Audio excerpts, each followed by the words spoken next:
Hello दोस्तों, कैसे आप लोग। मैं उम्मीद करता हूं आप अच्छे होंगे और आपका पढ़ाई अच्छा चल रहा होगा। आज की इस वीडियो में हम लोग बात करेंगे इस बुक का आपका ये सेट नंबर कितना है। तो सेट नंबर 3 के बारे में बात करेंगे और इसमें आपका 50 क्वेश्चन का सेट रहता है, ठीक है।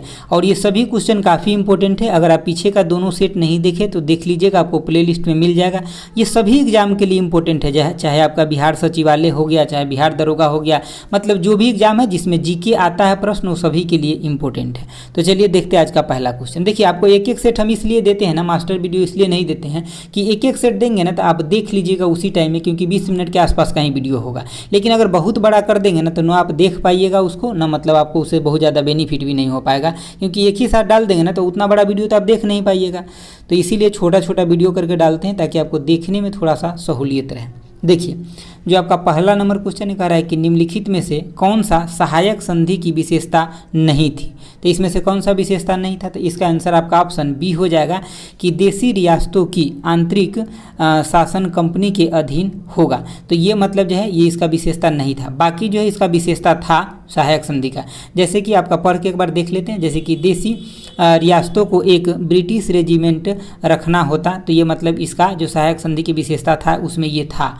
उसके बाद आपका ऑप्शन सी में कि जैसे कि देशी रियासत की विदेश नीति कंपनी के अधीन होगा, ये भी आपका उसका विशेषता था। उसके बाद कंपनी की सेना का खर्च जो हो वो रियासत से मतलब देना पड़ेगा या रियासत को उठाना पड़ेगा। तो ये सब सहायक संधि में था, लेकिन ऑप्शन बी जो है ये सहायक संधि में नहीं था।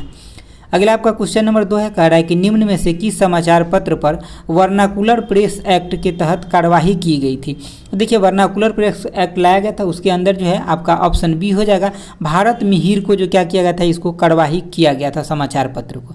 अगला क्वेश्चन देखिए, अगला आपका 3 नंबर क्वेश्चन है, कह रहा है कि यानी कि इंडिपेंडेंस नामक समाचार पत्र किसके, यानी कि इंडिपेंडेंस नामक समाचार पत्र किनके द्वारा प्रकाशित या संपादन किया गया था। तो इसका आंसर 3 के आंसर आपका ऑप्शन बी हो जाएगा मोतीलाल नेहरू के द्वारा। किसके द्वारा? मोतीलाल नेहरू के द्वारा। चौथा नंबर क्वेश्चन है कि बाल हत्या प्रथा जो है किस प्रेसिडेंसी में अधिक थी। तो ये कौन से प्रेसिडेंसी में अधिक होता था? तो ऑप्शन आपका सी हो जाएगा, ये बंगाल प्रेसिडेंसी में अधिक होता था बाल हत्या प्रथा। अगला देखिए, अगला जो आपका क्वेश्चन है, क्वेश्चन नंबर आपका 5 है, कह रहा है कि यानी कि रेशमी रुमाल षड्यंत्र किससे संबंधित है। तो इसका आंसर ऑप्शन बी हो जाएगा मौलवी उबैदुल्ला सिंधी से। किसे था? मौलवी उबैदुल्ला सिंधी से ये था, मतलब जो रेशमी रुमाल षड्यंत्र था ये।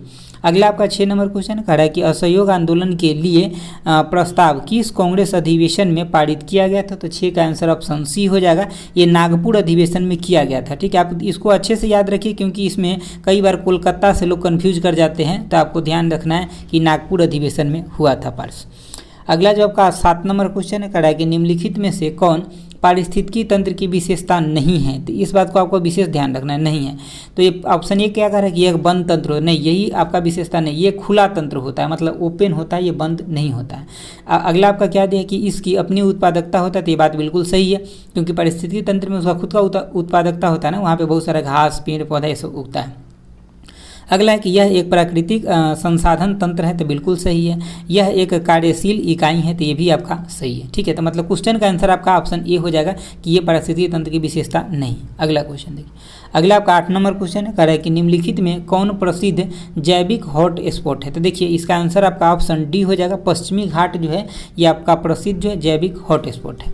अगला 9 नंबर क्वेश्चन है, कह रहा है कि किस चक्र के संचालन में सौर विकिरण की महत्वपूर्ण भूमिका होता है। तो 9 के आंसर ऑप्शन बी हो जाएगा, जल चक्र में सौर विकिरण का महत्वपूर्ण भूमिका होता है। अगला क्वेश्चन देखिए, अगला आपका 10 नंबर क्वेश्चन है, कह रहा है कि गौतम बुद्ध ने संघ में भिक्षुणी स्त्री के प्रवेश की अनुमति कहाँ दी थी। तो इसका आंसर ऑप्शन ए हो जाएगा, वैशाली में दिए थे। मतलब वैशाली में पहली बार है गौतम बुद्ध जी मतलब उसमें मतलब स्त्रियों को भी मतलब शामिल किए थे। अगला देखिए, अगला जो आपका क्वेश्चन है, क्वेश्चन नंबर आपका 11 है, क्या कह रहा है कि भारत के किस क्षेत्र में सर्वाधिक दैनिक तापांतर पाया जाता है। तापांतर का मतलब समझते हैं कि टेम्परेचर का डिफरेंस सबसे ज़्यादा कहाँ होता है। तो इसका आंसर ऑप्शन सी हो जाएगा, मरुस्थल में। जैसे कि मरुस्थल में क्या होता है ना कि दिन के टाइम में वहाँ पे बालू होता है तो बहुत धिक जाता है, टेम्परेचर बहुत ज़्यादा हो जाता है। लेकिन रात के टाइम में क्या होता है कि जैसे ही मतलब रात होता है तो उसका टेम्परेचर बहुत कम हो जाता है। तो टेम्परेचर का जो डिफरेंस होता है ना वो ज़्यादा कहाँ पे मिलता है, तो मरुस्थल में ही मिलता है। 12 नंबर आपका क्वेश्चन है कि 3 जनवरी को उप सौर की घटना होती है। ये भी पूछा जाता है कि 3 जनवरी को कौन सी घटना होता है, तो उप सौर की घटना होता है। अब यहाँ पे देखिए जैसे 3 लिखा है ना उसी तरह से ऊ भी लिखा जाता है, तो दोनों से कोरिलेट कर लीजिए, ठीक है। तो मतलब उप सौर की घटना होती है। तो 12 का आंसर क्या हो जाएगा, ऑप्शन सी, यानी कि इस दिन जो है मतलब पृथ्वी सूर्य की दूरी जो होता है न्यूनतम होता है। जैसे कि मान लीजिए पृथ्वी और सूर्य दोनों के बीच में है जो दूरी न्यूनतम होता है 3 जनवरी को। अगला क्वेश्चन देखिए, अगला आपका 13 नंबर क्वेश्चन है, कह रहा है कौन सी भूकंपीय तरंग सबसे अधिक विनाशकारी होती है। तो कौन से जो सबसे अधिक विनाशकारी, तो ऑप्शन आपका सी हो जाएगा, यानी कि एल वेव जो होता है, एल तरंग जो होता है सबसे विनाशकारी होता है। अगला जो आपका 14 नंबर का निम्नलिखित में कौन सही सुमेलित है। तो इसमें से कौन सही सुमेलित है, तो ऑप्शन जो आपका 14 के आंसर ऑप्शन सी होगा, ये सही सुमेलित है। जैसे कि मैग्नेट रेखा जो ये फ्रांस जर्मनी के बीच है, रेड क्लिफ किसके बीच है, तो भारत और पाकिस्तान के बीच है। यहाँ पाकिस्तान रहता है चीन की जगह, तो सही हो जाता है। जबकि आपका भारत और चीन के बीच जो है वो मैकमोहन रेखा है। डुरंड की बात करें तो ये मतलब पाकिस्तान अफगानिस्तान के बीच है, तो ये सब आपको याद रखना है। अगला देखिए, अगला जो आपका क्वेश्चन है, क्वेश्चन नंबर आपका 15 है, कारण निम्नलिखित में कौन सी पर्वत श्रृंखला सबसे लंबी है। तो सबसे लंबा पूछा जाएगा तो आपका एंडीज है, सबसे ऊंचा पूछा जाएगा तब आपका हिमालय है। अगला आपका 16 नंबर क्वेश्चन है, कह रहा है किस अधिनियम द्वारा केंद्रीय बजट को राज्य के बजट से अलग कर दिया गया। तो 16 का आंसर ऑप्शन बी हो जाएगा, भारत शासन अधिनियम 1919 के द्वारा केंद्रीय बजट को राज्य बजट से अलग कर दिया गया। अगला क्वेश्चन देखिए, अगला जो आपका क्वेश्चन है, क्वेश्चन नंबर आपका 17 है, क्या कह रहा है कि निम्नलिखित में से किस योजना के आधार पर संविधान सभा का गठन किया गया। तो 17 के आंसर ऑप्शन ए हो जाएगा, कैबिनेट मिशन योजना के आधार पर संविधान सभा का गठन किया गया। अगला आपका 18 नंबर है कि अंतरिम सरकार के गठन की घोषणा कब की गई। तो 18 के आंसर ऑप्शन बी हो जाएगा, 24 अगस्त 1946 को अंतरिम सरकार के गठन की घोषणा किया गया। अगला क्वेश्चन देखिए, अगला आपका 19 नंबर क्वेश्चन है, कारण निम्नलिखित में से कौन सा कथन सही है। तो इसका आंसर आपका ऑप्शन सी हो जाएगा, 1 और 2 दोनों सही है। एक में क्या कर रहा है कि जब राज्य में राष्ट्रपति शासन लागू हो तो संसद को संबंधित राज्य के लिए राज्य सूची पर कानून बनाने की शक्ति प्राप्त होता है। बिल्कुल, जब किसी भी राज्य में राष्ट्रपति शासन लागू हो जाता है तो संसद उस राज्य के सूची का जो विषय होता है उस पर भी कानून बना सकते हैं। दूसरा है आपका कि राष्ट्रपति शासन के उपरांत भी संसद द्वारा बनाए गए कानून प्रभावी होगा। तो बिल्कुल उस समय जो संसद द्वारा बनाया जाएगा कानून वो प्रभावी होगा, राष्ट्रपति शासन लगा हुआ है तभी भी। अगला क्वेश्चन देखिए, अगला आपका 20 नंबर क्वेश्चन है, क्या कह रहा है कि अनुच्छेद जो आपका 54 है इसका संबंध किससे। तो इसका संबंध आपका ऑप्शन ए हो जाएगा, राष्ट्रपति के चुनाव से संबंधित है। अगला क्वेश्चन देखिए, अगला आपका क्वेश्चन नंबर 21 है, थोड़ा ये बड़ा क्वेश्चन है। क्या कह रहा है आपका कि इस कथनों में से कौन गलत है ये आपको निकालना है, ठीक है। तो ऑप्शन सी आपका गलत है। तो गलत को हमको नहीं पढ़ना है, सिर्फ हमको सही को पढ़ना है कि सही क्या क्या है। देखिए आपका सही ए, बी और डी है। क्या कह रहा है ए में कि राज्य लोक सेवा आयोग के सदस्य व अध्यक्ष की नियुक्ति राज्यपाल के द्वारा होता है। तो बिल्कुल इसका नियुक्ति जो होता है राज्यपाल के द्वारा होता है, ठीक है।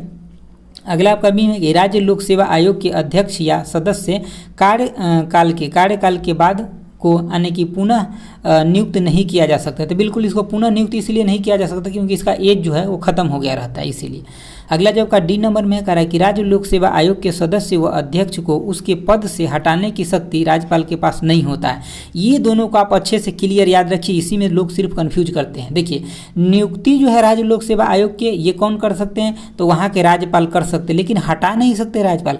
हटा कौन सकते हैं, तो राष्ट्रपति हटा सकते हैं, उसमें भी कंडीशन होता है, उसके बाद वो हटाते हैं। तो हटाने के लिए मतलब किसके पास पावर है, तो राष्ट्रपति के पास, लेकिन नियुक्ति कौन करेंगे, तो राज्यपाल कर सकते हैं, ठीक है। तो इसको आपको याद रखना है, मतलब राज्यपाल जो हटा नहीं सकते। यहीं पे आपका प्रेसिडेंट होता है कि राष्ट्रपति हटा सकते, तो हाँ राष्ट्रपति हटा सकते हैं। तो इस क्वेश्चन का आंसर आपका हो जाएगा ऑप्शन सी, गलत पूछा था, लेकिन आपको ए, बी और डी मतलब स्टेटमेंट को याद रखना है। अगला देखिए, अगला जो आपका 22 नंबर क्वेश्चन है, क्या कह रहा है कि वित्त आयोग के संबंध में कौन सा यानी कि कथनों पर विचार करने के लिए, और यहाँ आपसे गलत पूछा जा रहा है कौन कौन है, ठीक है। तो 22 के आंसर आपका ऑप्शन बी हो जाएगा, 1 और 3 गलत है, जबकि आपका 2 जो है ये सही है। कह रहा है इनका कार्यकाल राष्ट्रपति के आदेश के तहत तय रहता था, बिल्कुल ये बातें सही है। अगला क्वेश्चन देखिए, अगला आपका क्वेश्चन नंबर क्या है, तो 23 है। कह रहा है कि निम्न में से कौन आरबीआई के मौद्रिक नीति के यानी कि मात्रात्मक उपकरण हैं? तो जैसे कि आपका यानी कि वैधानिक जो तरलता अनुपात होता है ये, उसके बाद नगद आरक्षित अनुपात हो जाएगा, उसके बाद खुले बाजार की प्रक्रिया हो जाएगा। तो ये सब के द्वारा आरबीआई क्या करता है, मौद्रिक नीति को कंट्रोल करके रखता है। तो इसका आंसर क्या हो जाएगा, 23 के ऑप्शन डी हो जाएगा। ठीक है, अगला क्वेश्चन देखिए। अगला आपका 24 नंबर क्वेश्चन है, कह रहा है कि प्रधानमंत्री किसान संपदा योजना का मुख्य उद्देश्य जो है क्या है? तो 24 का आंसर आपका ऑप्शन सी हो जाएगा, यानी कि खाद्य प्रसंस्करण को बढ़ावा देना। इसका मतलब मुख्य उद्देश्य क्या है कि खाद्य प्रसंस्करण को बढ़ावा देना। अगला 25 नंबर आपका क्वेश्चन, निम्नलिखित में से कौन सी समिति FRBM अधिनियम से संबंधित है? तो 25 के आंसर ऑप्शन डी हो जाएगा, यानी कि NKC समिति जो है इससे संबंधित है, FRBM से। अगला देखिए, अगला जो आपका क्वेश्चन है, क्वेश्चन नंबर आपका 26 से कह रहा है कि निम्नलिखित में से कौन सा संस्थान न्यूनतम समर्थन मूल्य के बारे में भारत सरकार को सिफारिश करता है? तो 26 के आंसर आपका ऑप्शन सी हो जाएगा, कृषि लागत एवं मूल्य आयोग। कौन सा? कृषि लागत एवं मूल्य आयोग। अगला देखिए, अगला आपका 27 नंबर क्वेश्चन है, कह रहा है कि सीता अध्यक्ष का संबंध है। तो किससे संबंध है? तो 27 के आंसर ऑप्शन सी हो जाएगा, भूमि कर से संबंधित है। सीता अध्यक्ष का संबंध जो है किससे? भूमि कर से संबंधित। अगला देखिए, अगला जो आपका क्वेश्चन है, क्वेश्चन नंबर आपका 28 आ गया। कह रहा है कि कश्मीर के क्षेत्रीय इतिहास का सजीव यानी कि वर्णन जो मिलता है वो कहाँ से मिलता है? तो कश्मीर के जब ये इतिहास के बारे में पूछेगा तो ये राजतरंगिणी से मिलता है। और ये किसके द्वारा लिखा गया था? तो कल्हण के द्वारा लिखा गया था, ये भी आपको याद रखना है। अगला आपका 29 नंबर का सिजदा व पैबोस प्रथा की शुरुआत निम्न में से किसने किया था? तो 29 के आंसर ऑप्शन बी हो जाएगा, बलबन के द्वारा सिजदा और पैबोस का मतलब जो है चलाया गया था। अगला आपका है कि उतबी, 30 नंबर क्वेश्चन है कि उतबी कौन था? तो उतबी कौन थे? तो 30 के आंसर ऑप्शन ए, एक इतिहासकार थे उतबी। अगला देखिए, अगला आपका 31 नंबर क्वेश्चन है, कह रहा है शेरशाह के बारे में कौन सा कथन असत्य है, ये आपको बताना है। तो 31 के आंसर ऑप्शन सी हो जाएगा, शेरशाह के मकबरा कह रहा है कि दिल्ली में नहीं, शेरशाह का मकबरा बिहार के सासाराम में है। तो यही आपका गलत है और क्वेश्चन के लिए ये आंसर हो जाएगा। हम पॉइंट देख लेते हैं कि शेरशाह के बारे में क्या क्या मतलब हमें याद रखना चाहिए। तो शेरशाह ने विलग्राम युद्ध में विजय के बाद द्वितीय अफगान राज्य की स्थापना किया, बिल्कुल सही बात है। उसके बाद शेरशाह ने उपज के 1/3 भाग कर के रूप में निर्धारित करता था, ये भी सही है। शेरशाह के द्वारा भूमि की माप यानी कि पैमाने हेतु सन की डंडी यानी कि सिकंदरी गज का प्रयोग किया गया था, तो ये भी आपका सही है। ये एग्जाम में खूब पूछा जाता है कि सन की डंडी यानी कि सिकंदरी जो गज है किसके द्वारा प्रयोग किया गया था? तो ये शेरशाह के द्वारा प्रयोग किया गया था, और किस लिए? तो भूमि मापने के लिए। अगला देखिए, अगला जो आपका क्वेश्चन है, क्वेश्चन नंबर आपका 32 है, कह रहा है कि किस प्रसिद्ध शासक के द्वारा अमुक्त माल्यम लिखा गया था? तो इसका आंसर 32 के आंसर क्या हो जाएगा? ऑप्शन सी हो जाएगा, कृष्ण देव राय के द्वारा लिखा गया था। 33 नंबर क्वेश्चन है कि दिल्ली सल्तनत के सभी सुल्तानों में सर्वाधिक समय तक शासन निम्नलिखित में से किसने किया था? तो जो सबसे लंबा शासन किया था वो ऑप्शन आपका ये हो जाएगा, बहलोल लोदी के द्वारा सबसे लंबा शासन किया गया था। अगला देखिए, अगला जो आपका 34 नंबर क्वेश्चन है, कह रहा है कि निम्नलिखित में से कौन सा पदार्थ केंद्र में सर्वाधिक मात्रा में पाया जाता है? तो 34 के आंसर ऑप्शन आपका बी हो जाएगा, प्रोटीन जो होता है केंद्र में सर्वाधिक मात्रा में पाया जाता है। अगला 35 नंबर क्वेश्चन है कि प्रकाश संश्लेषण की प्रकाशीय अभिक्रिया क्लोरोप्लास्ट में कहाँ संपन्न होता है? तो क्लोरोप्लास्ट में जो होता है ना, ये ग्रेना में होता है। कहाँ पे संपन्न होता है? क्लोरोप्लास्ट में। क्लोरोप्लास्ट के ग्रेना में ये संपन्न होता है प्रकाश संश्लेषण की क्रिया। अगला देखिए, अगला जो आपका क्वेश्चन है, क्वेश्चन हमारा आपका 36 है, कह रहा है कि हेलोफाइट होता है। हेलोफाइट क्या होता है? तो ऑप्शन आपका डी हो जाएगा, वे पौधे जो यानी कि लवणों वाली मिट्टी में उगते हैं उसको क्या बोलते हैं? हेलोफाइट बोलते हैं। अगला क्वेश्चन देखिए, अगला जो आपका क्वेश्चन है 37 नंबर क्वेश्चन है, कह रहा है कि निम्नलिखित में से कौन सा टेस्ट एड्स के लिए किया जाता है? तो इसमें सबसे जो पॉपुलर है वो ये है, एलिसा टेस्ट जो है किसके लिए? एड्स के लिए होता है। हालांकि ये भी टेस्ट होता है, जैसे PCR भी मतलब एड्स के लिए होता है, और CD4 भी एड्स के लिए होता है। तो 1, 3 और 4 आपका आंसर हो जाएगा, ऑप्शन डी हो जाएगा। ठीक है, अगला क्वेश्चन देखिए, अगला जो आपका 38 नंबर क्वेश्चन है, कह रहा है कि निम्नलिखित में से कौन सा रुधिर वर्ग के रुधिर प्लाज्मा में कोई एंटीबॉडी नहीं होता है? ठीक है, इसका आंसर सी हो जाएगा, मतलब सी हो जाएगा AB। AB में एंटीबॉडी नहीं होता है। जबकि अगर आपसे पूछता एंटीजन एंटीजन किस में नहीं होता है, तो एंटीजन आपका ओ में नहीं होता है, एंटीबॉडी मतलब एंटीबॉडी एबी में नहीं होता है, मतलब ये एबी जो है किसी से ले सकता है, इसके अंदर कोई भी एंटीबॉडी नहीं है।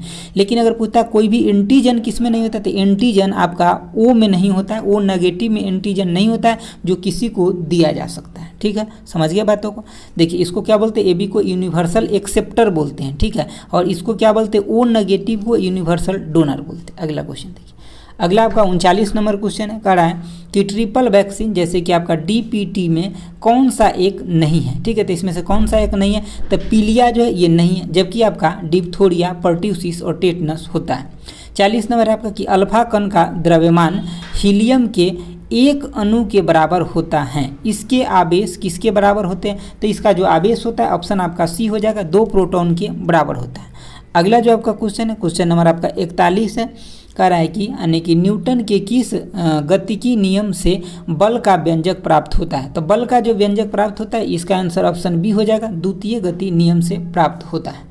अगला आपका 42 नंबर, जैसे कि कह रहा है कि सिलिकॉन, जर्मेनियम, कार्बन आदि पदार्थ के प्रतिरोधकता ताप बढ़ने पर क्या होता है, तो देखिए इसका ताप बढ़ने पर प्रतिरोधकता जो होगा, रेजिस्टेंस जो होगा ये आपका घटेगा, जबकि इसका चालकता जो होगा यानी कि चालकता जो होगा ये आपका बढ़ेगा।